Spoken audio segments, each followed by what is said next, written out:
Hi everyone, this is Will back with the second part of this week's installment of Life on the Magic Mountain.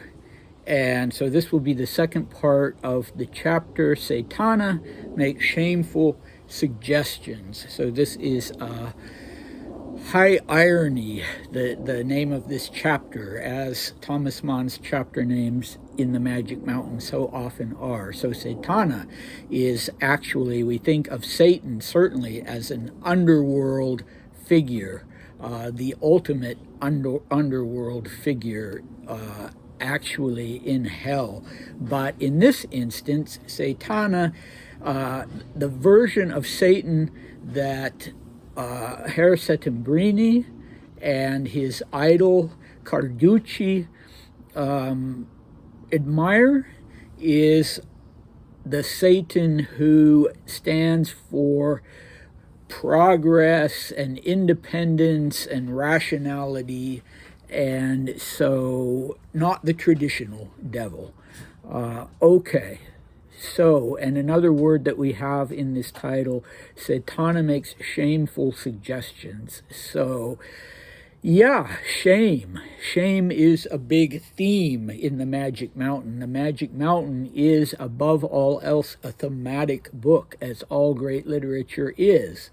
So, in a work like the Magic Mountain, the author has to make sure that that theme is present in every single chapter, and it's tied together by motifs that lead you right into that theme. And so if it seems like we're discussing a lot of the same things in these installments, well, we are and we aren't. We're continuing to explore the novel, not just in the sense of what real life was like in a TB sanatorium, but what are the important themes of the book, and what would have been if you were a person, a contemplative or introspective person in a sanatorium, or even if you weren't one of those things and you were very sort of on the surface.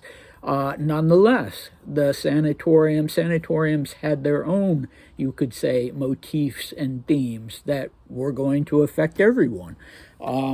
So that is also the theme of the entire series, I guess. It would sort of have to be, since it's tied into the novel.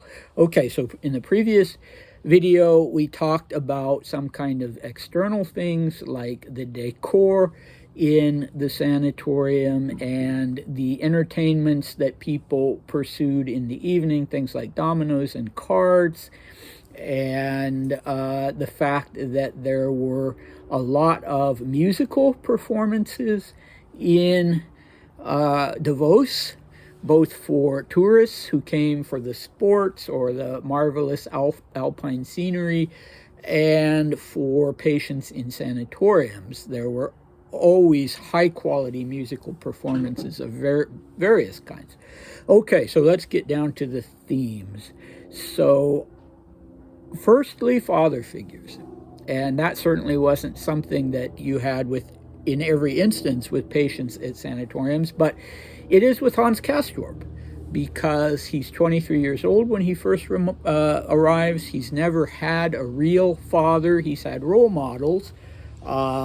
His father died when he was, I think, 7, and then he had role models in a very elderly grandfather who died by the time Hans was 9, and then a great uncle who was genuinely fond of him, but rather at a distance. So Hans is a young man who finds out when he arrives at the sanatorium, something he hadn't known about himself, that he's kind of directionless, and that he's looking for someone to provide him with the guidance that he's never had. He was just kind of slotted into a particular career. Oh, you'll become an engineer? Okay, that sounds good. But one of the things that sanatoriums did with people, I think fairly often, was to bring out the dimensions in them, the complexities in them that maybe they themselves weren't even aware of. So Hans Castorp is introduced to us in the first chapter by Thomas Mann as sort of just an average Joe. I mean, from an upper middle class and affluent social background, but yeah, the word simple is used, not in the sense of being stupid, but in the sense of being just not very complex. But once he's in the sanatorium, all those complexities that we all have, and especially the sort of fault lines that we all have, but particularly Hans Castorp, those are brought to the surface in this particular atmosphere. Okay, so we are going to be talking about dichotomies and about the dual nature of everything being brought out specifically in the sanatoriums. If things have dimensions or layers that haven't been seen before, the sanatorium experience is going to bring those out. Okay, so we're still, even though we are, well into the novel now, we're still on Hans Castorp's first day in the sanatorium, the evening of his first day. It's been an event-filled day. And before the book is famous for the amount of philosophy that's in it and the amount of philosophizing that Hans Castorp himself ends up doing. But before he can get down to exploring the universe through philosophy, he first has to get over his disorientation at the sanatorium. He's very disoriented, and he needs to figure out how things work here. It's like he's entered an alternate world, and he needs, first of all, to figure out how things work. He's a very orderly young man, and custom is very, and routine, those are things that are very important to him. Okay, so we begin fairly early on by talking about the dual nature of things. So first, Hans Castorp says that from what he can see on this first day, life in a sanatorium is both diverting and dull. So diverting, not in the sense that they have these, simple games like dominoes and these kaleidoscopes and things like that people can amuse themselves with for a brief period of time, but diverting in the sense that there's so much going on, both seen and unseen. You have so many people of different nationalities and in different states of mind, and people getting sick, people getting better. And so there's so much of an interior life in the sanatorium, interior in the sense of what's going on within the sanatorium. If the sanatorium was a person, then we would be deeply immersed in that person's psyche. And so that Hans Castorp already finds very diverting, but it's also dull in the sense that there's so much going on, and yet things are so monotonous in the way they play out. When he comes into the dining room for lunch, I think, he thinks, did I even leave the dining room? Things look exactly the same now from when they looked when I came for the previous meals, for the two breakfasts. So we have the dual nature of the place itself. We have the dual nature of time, of course. Hans Castorp, more than anything else, philosophizes about time and about how time is both measurable and objective on the one hand, but highly subjective on the other, and that within time things can seem to fly by, or they can seem to not change at all, almost like you're in a... Sorry, another interruption. I just can't win today. So, yeah, what was I saying? Every interruption really makes me even more scatterbrained than usual. So, yeah, the dual nature of time, it can seem like you're in a timeless place, but it can also seem like time is flying by, and if you aren't careful, you may end up being in the sanatorium for 7 years, like Hans Castorp ends up without needing to be. Okay, so people also, he's finding out, have a dual nature, himself included. And so you can't sort of take things for granted about the people that you meet. Okay, so I suppose that any vacation spot, if you go for a longish vacation, will sort of bring out the same thing. If you go to a resort or something like that, you have the part of you in the normal world, and then you enter this sort of little very transitory for you world, but yeah, in a sanatorium, as opposed to say being in a hotel for 1 or 2 weeks, you really become immersed. Okay, so yeah, let's see. So we have also the way that people divide themselves when they're in a sanatorium. So there's this dichotomy of the sick and the healthy, and every gradation in between. And there are two ways of ranking people, not just not just saying he's sick or he's healthy, but actually being part of where they are at in the pecking order. So, if you're healthy, that has its benefits, and people can look at you and be jealous because you can leave. But on the other hand, the people that really have status outside of the medical staff are the people who are seriously ill. So nobody wants to be one of the bedridden people, but everybody wants to be able to talk about how seriously ill they really are. Especially Frau Stör, the obnoxious and vulgar woman who sits at Hans Castorp's table. Okay, so ranking by degree of illness is one of the ways that people are categorized. And Hans Castorp is offended when the assistant doctor is going from balcony to balcony, which one can do at Schatzalp. If you go and stay in one of the guest rooms that has a balcony, some of the balconies, most of them, I think you'll see have doors in them. So the doctors could go from balcony to balcony. And I guess people could too. People meaning patients, not that doctors aren't people.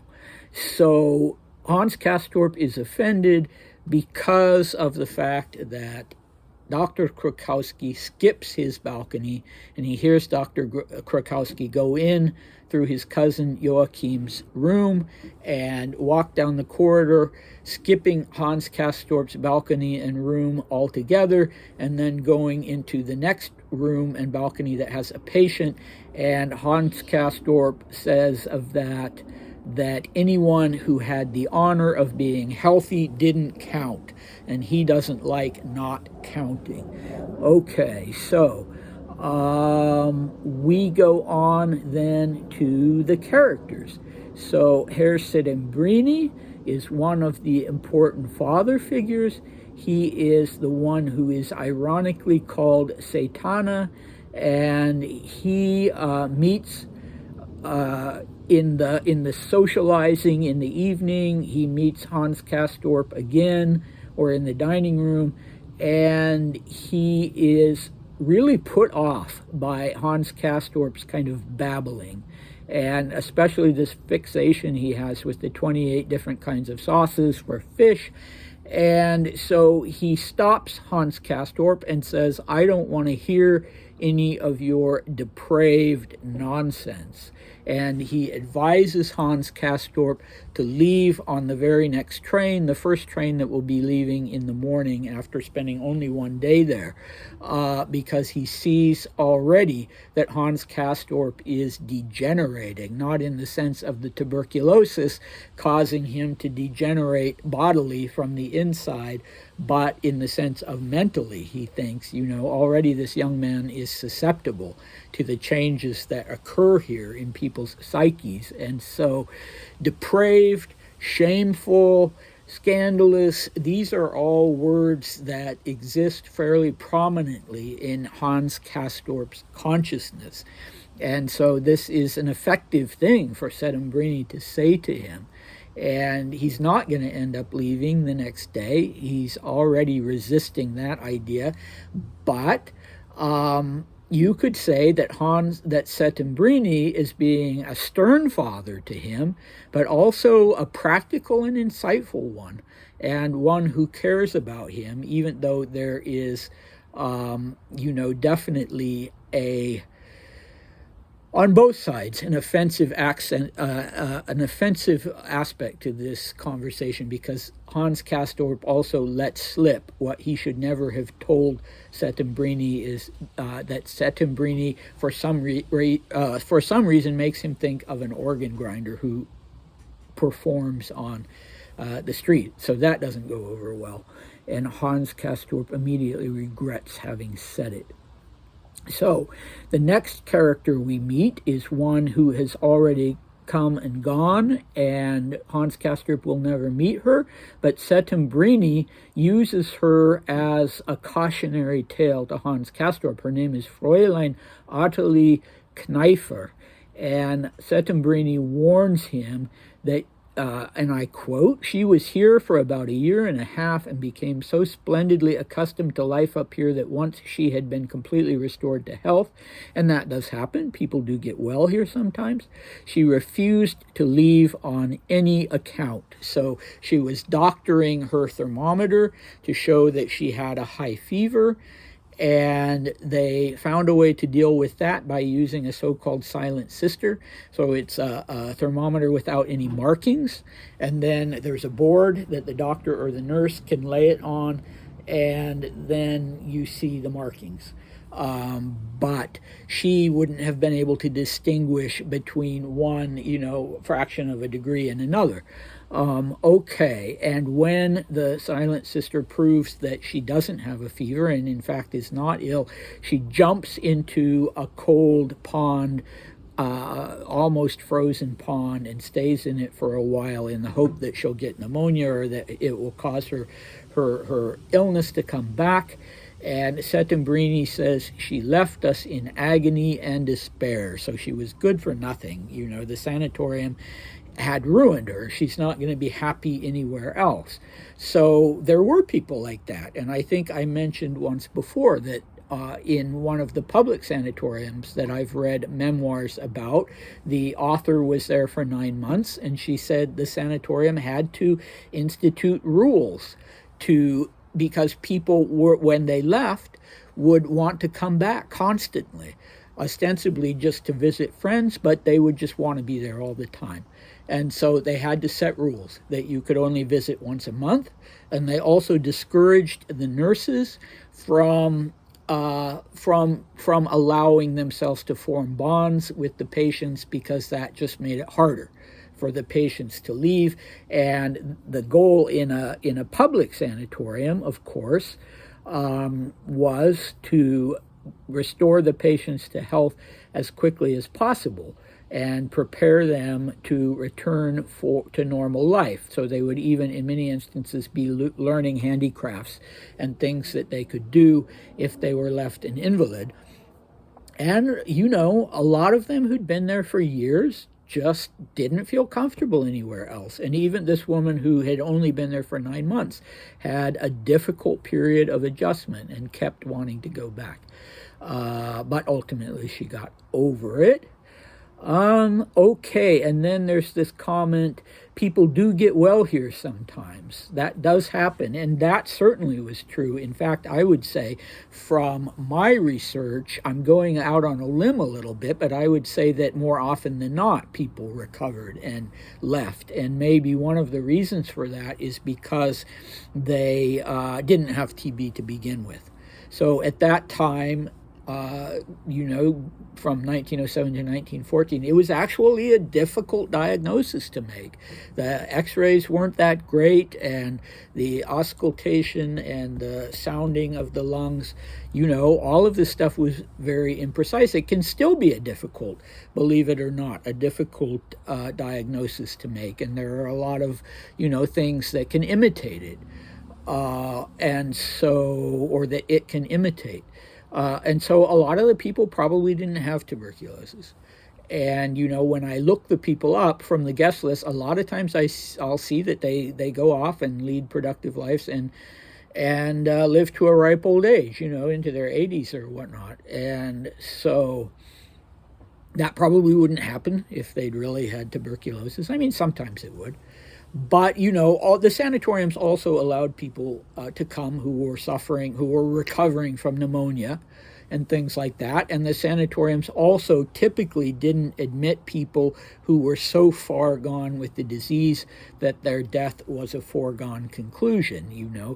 They figured, there's no upside to these people being in a sanatorium. They should stay at home where they're comfortable, unless they're indigent or something, and then they would be sent to a hospital or a hospice instead of to a sanatorium. Okay. So, Hans Castorp's disorientation. Let's talk about that. So this plays right into one of the things that makes this chapter particularly long is that Mann talks about Hans Castorp's dreams. So he's already had one dream when he arrived the night before. He had a dream of his cousin hurtling down a bobsled track after he'd been told that the bobsled track was used to bring bodies down from Schatzalp, not the Berghof, but actually from Schatzalp to the town, to the valley. So he had that premonitory dream about his cousin Joachim, which disturbed him. And so now Thomas Mann tells us he is going to bed early, and he is laying his head down on, quote, the American woman's death pillow. Very ominous sounding. So he'd been informed by his cousin that the same day or the day before he'd arrived, an American woman had died in that room, and it had been fumigated and made ready for the next patient, or in this instance, the next guest, Hans Castorp. And so what happens when he lays his head down on the death pillow? Well, he has dreams. He has rather disturbing dreams, and he's quite insightful, our friend Hans. He has dreams about the dual nature of these people that he's met. So Behrens, who is Hofrat Behrens, who is the Chefarzt, the doctor, the head doctor at the sanatorium, he sees Behrens walking out front of the sanatorium, and he says Behrens whistles, and to quote, he has a whistle so euphonious that two of the ladies who sit at Hans Castorp's table in the dining room came flying out in the form of little birds, flying from two different directions, and they land on Behrens's shoulders, one on the left shoulder, one on the right shoulder. So Behrens, we've been told by Herr Settembrini, is an underworld deity. And there's so much symbolism going on here, and I can't really interpret it very well. I'm not a psychologist. I wish I had a Jungian analyst here with me to read this book with. But, it's suggestive of someone who has control over nature, maybe, and someone who can sort of lure people.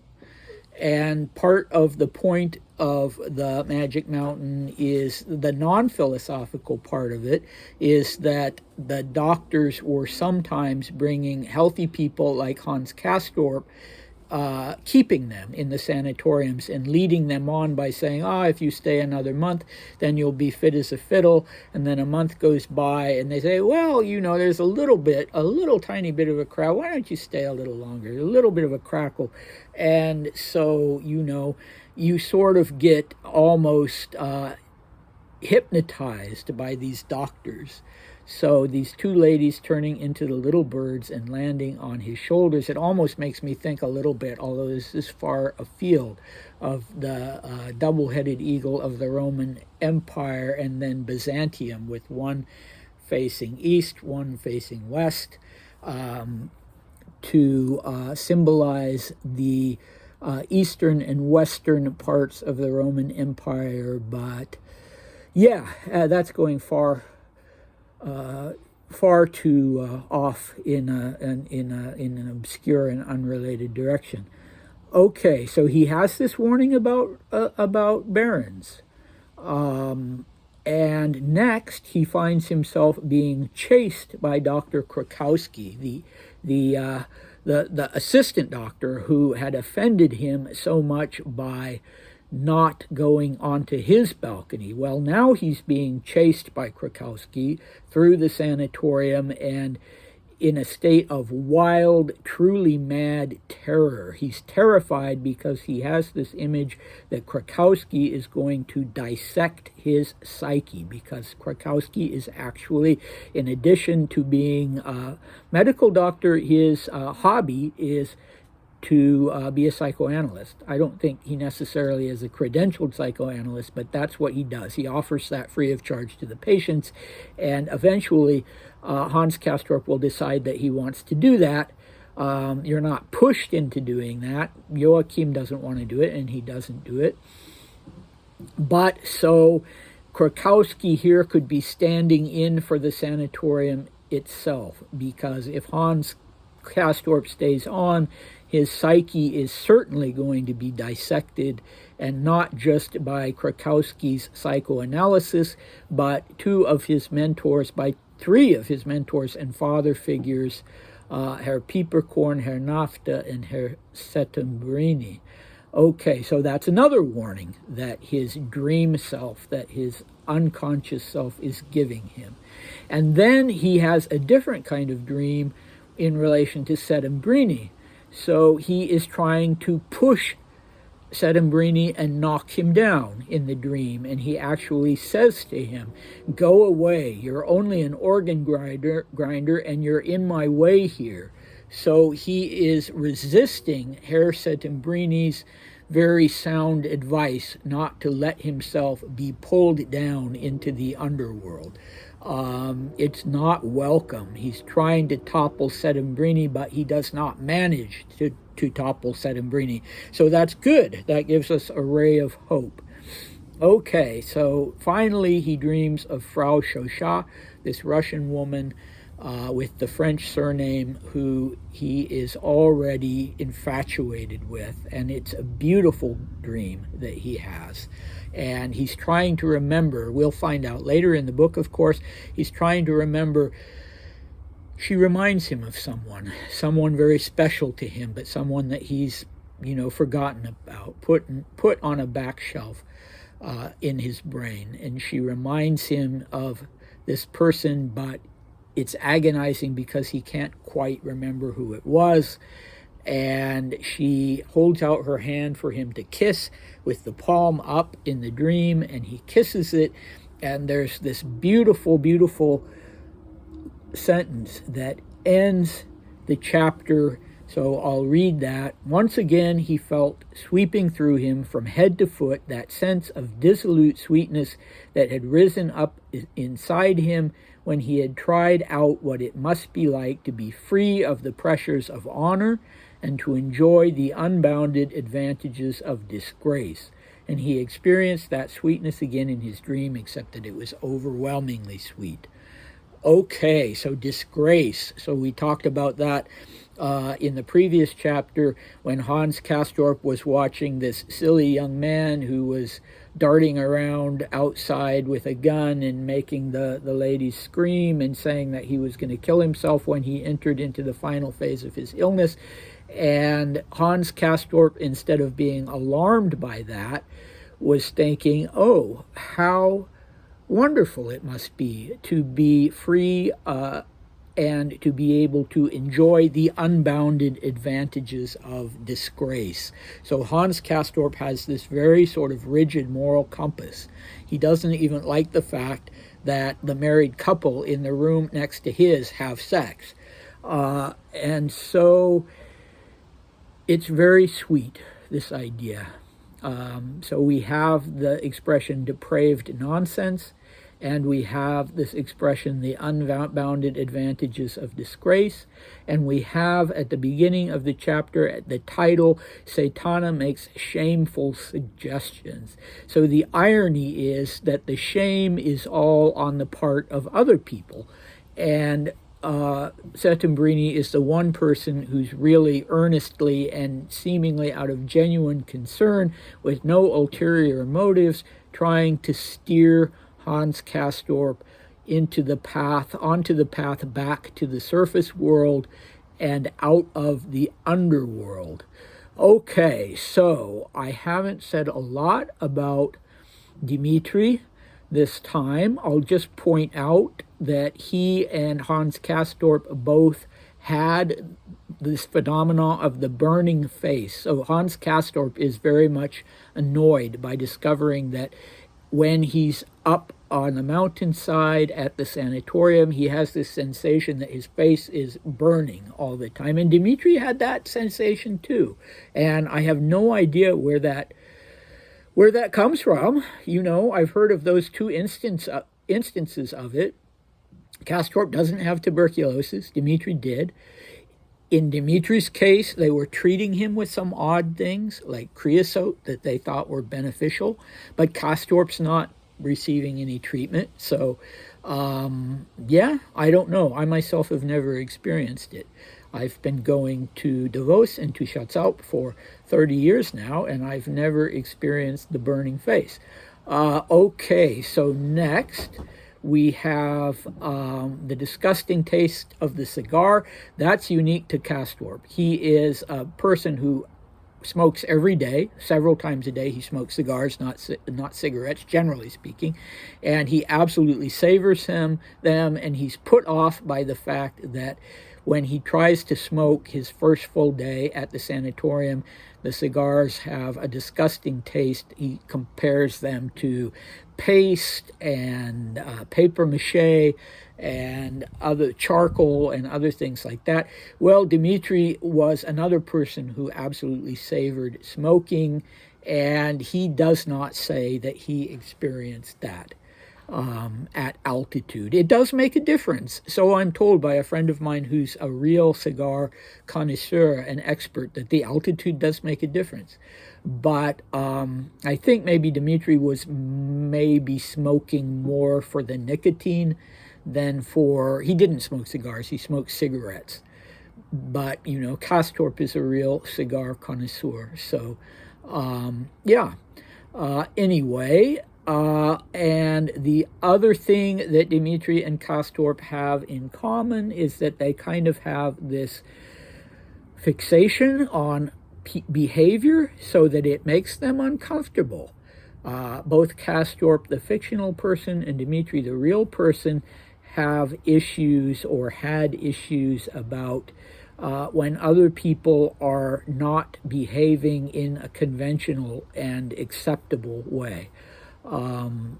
Okay, and finally, so when we talk about the advantages of disgrace and the sweetness that Hans Castorp, the overwhelming sweetness that Hans Castorp experiences in his final dream, I should have prefaced that by saying that there are 2 or 3 other instances in the course of this long chapter when he suddenly, for no reason at all, not even thinking about Frau Chauchat or anything, he suddenly has a curiously extravagant sense of joy. So this is more something that you would associate with a tuberculosis patient. So there was this phenomenon called spastica. I have no idea if I pronounce it right. It's a Latin term. The first word is S-P-E-S, and I'm not even going to try to spell the second word. Maybe P-H-T-H-I-S-C. I don't know. I shouldn't venture a guess. And it means the joy of the tuberculous. So these ecstatic states. And Dmitri did have one of these, not unlike Hans Castorp. He did have this sort of ecstatic moment on the very evening of his arrival at Schatzalp. And in his case, it seems to have been related to just this tremendous sense of relief because of the events that had been going on all around him. He'd come straight there from Paris, and it was literally the outbreak of the Second World War. He arrived on the same day that the Germans invaded Poland, and he was told that all the sanatoriums were closed, and he thought maybe he wasn't going to be able to get a train and cross the border into Switzerland. And so in his case, I think it was just really a release. And I'm not sure in Hans Castorp's case, maybe it's tied into this idea of you can really be free in this place. So I would tend to think that that is an outdated idea, this idea of the fever that one experiences uniquely with tuberculosis. I don't know why it wouldn't be, also when people have other fever, have other illnesses and have fevers, that tuberculous people experience these sudden moments of ecstasy. Yeah, I think that, yeah, maybe it was just because, yeah, like Dmitri, they had pressure relieved or something like that. And yeah, so have I ever experienced that? I don't have tuberculosis. I've never had tuberculosis. I have had moments of real joy being at Schatzalp, just suddenly thinking, it's so great to be here. But I've certainly never had any sort of, spontaneous incidents of ecstasy. Anyway, interesting phenomenon. We'll see what happens with that as the book continues. And yeah, this has gone awfully long, but thank you for watching, and hopefully see you next week. Bye.